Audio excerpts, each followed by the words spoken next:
Hello जी, क्या हाल चाल। मेरा नाम मनु शर्मा है। जो जानते हो जानते हो, जो नहीं जानते हो जान जाएंगे, है ना।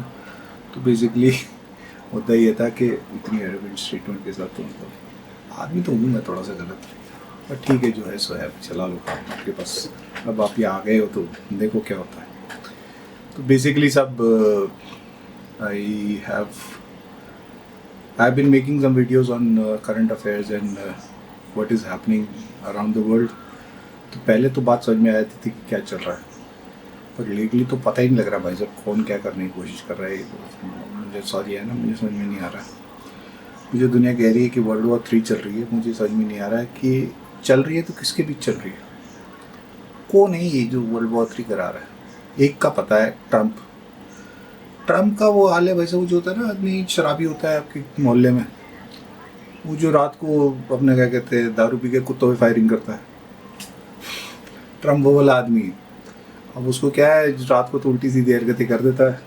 फिर उसके बाद ट्विटर भी होता है, सॉरी ट्रूथ सोशल भी होता है। फिर वो वहाँ से अपनी लंबी चौड़ी कहानी सुनाया था सबको।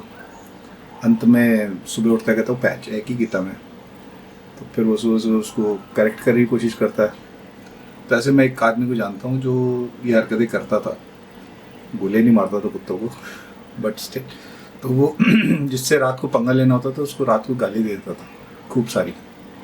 और गाली देने के बाद अगले दिन सुबह बोल देता था कि सॉरी आज ज़्यादा हुई थी, है ना।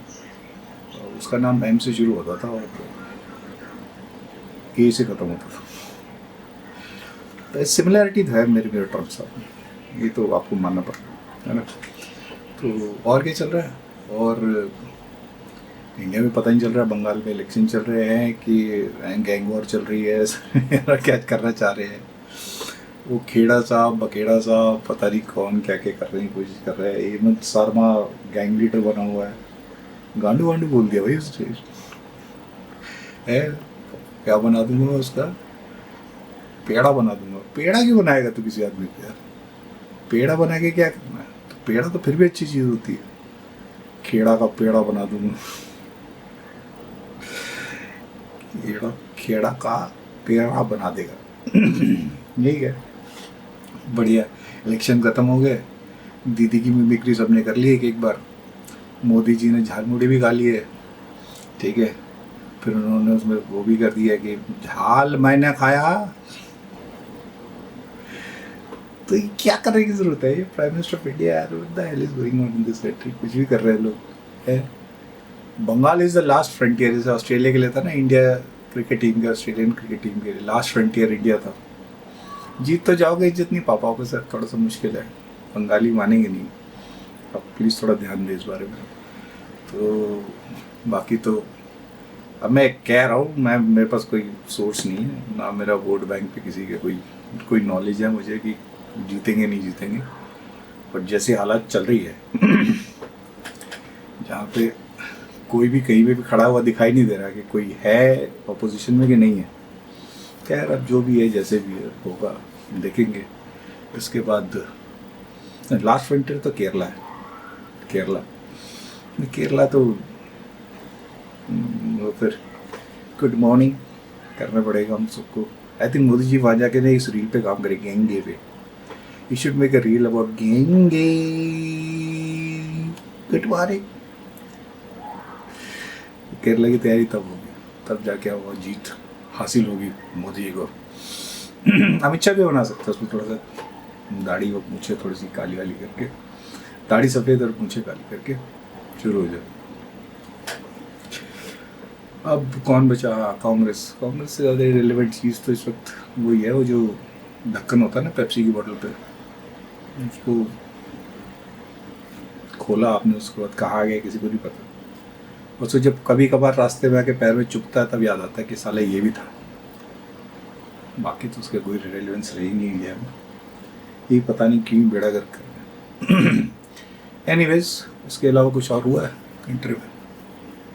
कंट्री में तो और कुछ नहीं पता मुझे। एक हिस्टोरिकल चीज़ जो मैं इसके बारे में बात करना चाहता था, हाँ मैं बड़े दिनों से इस बारे में बात करना चाहता हूँ। लैंग्वेज वाला जो मेरे गले में अब तक ढोल बजा हुआ है, उस पर लगातार अभी तक चल रहा है। तो लैंग्वेज वाले पे ना एक्चुअली मुझे इंडिया में जितने लोग प्रोटेस्ट कर रहे हैं उनसे ज़्यादा बावली कुछ लोग मुझे कोई दिखाई देते नहीं। वो एक्चुअली इनसिक्योरिटी से आ रहा है कि भाई हमें तो आती नहीं, तो कल कुछ हो जाएगा तो हमें नौकरियाँ नहीं मिलेंगी। तो सर जिस इनसिक्योरिटी की आप बात कर रहे हो ना, वो इनसिक्योरिटी आपकी इंग्लिश से है, हिंदी से है, किसी और लैंग्वेज से नहीं है।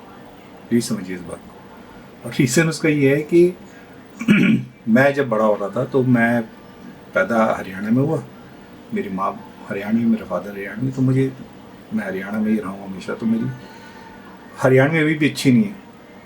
उसका रीज़न ये है कि हमारे घर पे जूते पड़ते थे हमें अगर हम हरियाणवी में बात करते। मैं अपनी माँ की तरह बात करता था तो मुझे हमें डांट पड़ती थी कि कल नौकरी नहीं मिलेगी, स्कूल में एडमिशन नहीं मिलेगा, इंग्लिश में बात किया करो। तो my English is slightly better than my Haryanvi. तो ये था। फिर हमारा अब अगली जनरेशन आ गई है, तो उस पर रहते रहते भी, उस प्रेशर में रहते रहते भी मुझे पंजाबी आती है बोलनी, क्योंकि हम पंजाब में रहे, लुधियाना में तकरीबन 7-8 साल की उम्र तक मैं वहाँ था। बीच में बठिंडा भी रहा हूँ थोड़ा टाइम। बड़ी तगड़ी ज़िंदगी रही है। फिर वो, अब हम तो बात कर नहीं सकते, लेकिन वो कश्मीरी पंडितों की तरह आम भी स्थापित है पंजाब से, बट उसका नोबडी केयर्स। बट एनीवेज, तो that's a different story all together. फिर इसके बाद वहाँ से हम हरियाणा गए, हरियाणवी में बात करते हैं, हिंदी आती है, इंग्लिश आती है। मेरी नेक्स्ट जनरेशन जो मेरा बेटा है उसको सिर्फ इंग्लिश आती है, हिंदी से वो डरता है।